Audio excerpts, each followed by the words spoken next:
Hey, coin op friends, I want to give you an update here on our barn find this year. We did get all the keys and everything is open. So we had a little bit of a mishap with the keys, but we did find them, and we were able to get them. So here is just a quick walking tour of here's the 3 video games. Now there are 2 more video games that are at a friend's TV repair shop. He's going to go through and get the monitors back up, and that is a Miss Pac-Man and a Frogger, both dedicated originals. I'm just going to go through real quick here.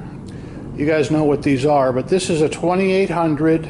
It is complete, and it really is nice. I have pictures of the insides, but you know, y'all know what they look like. There is a broken glass here, but luckily that is a flat glass. I'm just going to go with the order, kind of mix around here. Here's a 449, nice Rock-Ola. It's dusty, it's dirty, it's complete. Okay, everything's in there. Nice shape, you know, hasn't been played for 20 years, so don't ask if it plays. We're not plugging them in because obviously they need to be cleaned and oiled. Here's a 448 that I need to know what cabinet key fits it. I'm going to look it up tonight, but if somebody can tell me what a 448 uses. I have not got it open. I've got, this is the nicest 454. I operated some of these back in the late 70s, early 80s, and these were great playing machines. Just had so few problems with them. They sounded good. So anyways, that's the best 454. I've got 3, and I don't want to call them junkers, but they do have some parts missing and broken glass. Now this is a 442 that I also have not been able to get into, only because I don't know what the cabinet key is, and I have 100 keys here. I'm just not that familiar with Rock-Olas anymore. This one here, 484. However, immediately it's missing the amp and the keypad. However, I still have a full truckload of parts to pick up out of this group, so I would imagine the parts are there. Probably bad if they're out of the machine, unless they just robbed them to, you know, get something else going. But here are the other 3 454s. Definitely negotiable on these. This got a broken glass in the front one. I think the second one, the bottom glass, well, I guess it's the top glass is broken here. You can see the duct tape job. One of these says quadraphonic, and I don't know, I don't remember that, but quadraphonic was big in the late 70s.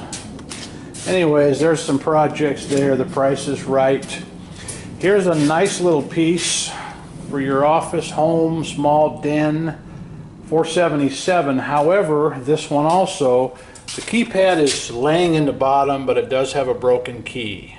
It's also missing the amp, which once again may be in the parts, and I can't see why it wouldn't be. This was not that big of an operator to where he lost a bunch of stuff. So I got a couple of these coffins.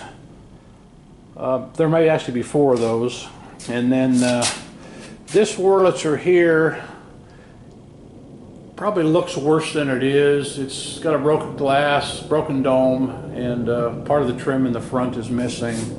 So definitely worth saving though.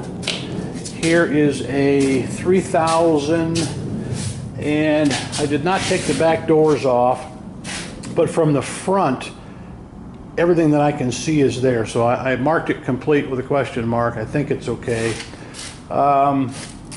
This 3300, as you can see, Americana 2, the glass is broken. According to the operator, came off location just like that because they broke the glass. I think it is complete. The only thing, I did not see a coin mech, and the credit unit is not in it. It could be laying in the bottom. Once again, it could be in with the parts, but bottom glass is broken. This does have the golden bar feature. This Superstar looks nice. I do not have what I think is a number 110 key. 3600, I think it takes a 110 key. A 105 key did not work, so I need to get a 110 key. But it's nice and solid. and I'm guessing it's complete, but we'll have to double check. Here's another really nice 3000. This is complete. Had it open. It's got a little loose veneer work, as you can see here on the front corner. Nice box to restore though. Some more loose trim there. The sides don't seem too bad. The chrome on these is all phenomenal for the simple fact that they're from Nevada, and nothing rusts here in the desert. So anyways, if you want a nice project, that is the one. Now here is another 3000, same thing, just as nice as the one I just showed you. Dusty, dirty. I opened it up, it's all there, took the back off, it's complete. This has a little less veneer. It doesn't have any veneer that's lifted actually, at least on this side. Let's take a peek on the right side. Nice solid machine. If you want something that there's a broken piece down below, which not the biggest deal. Most of these have the cash box covers and the cash bags. I've slid them in just for safekeeping.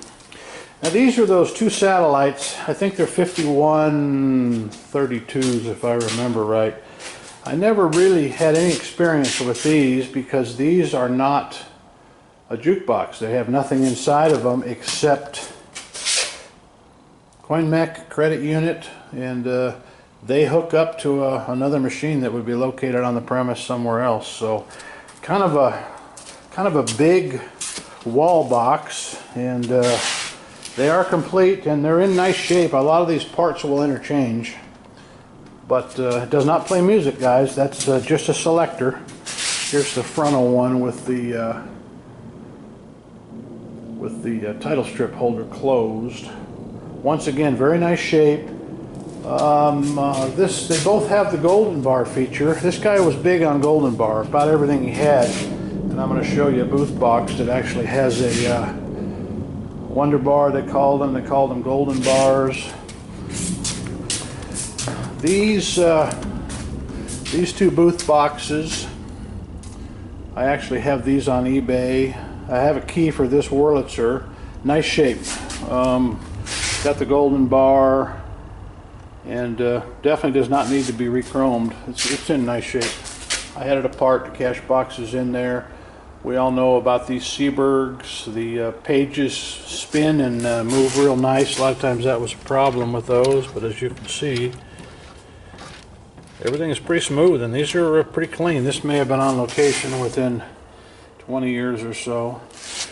Here's my pride and joy, the Atlas Shuffle Alley. I don't have the deck yet, but this is in super nice shape. Now this is a 1968, and the guy that I bought all this equipment from, he bought the business in '76, and he claimed that this was in the warehouse and never was on location when he owned the business. So it has been off location since at least '76, and who knows, could have been 1970 or 1968. But this is an 8.5 foot bowler, much more desirable than the real long ones. It is a puck bowler, and we'll have the balance of it here on the next load. So I thought I would update you guys.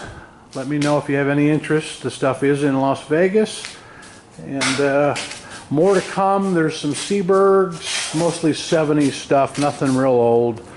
And that's it for now, guys. You can message me at lasvegascoinop@gmail.com. Thanks for tuning in. Nevada Arcade out.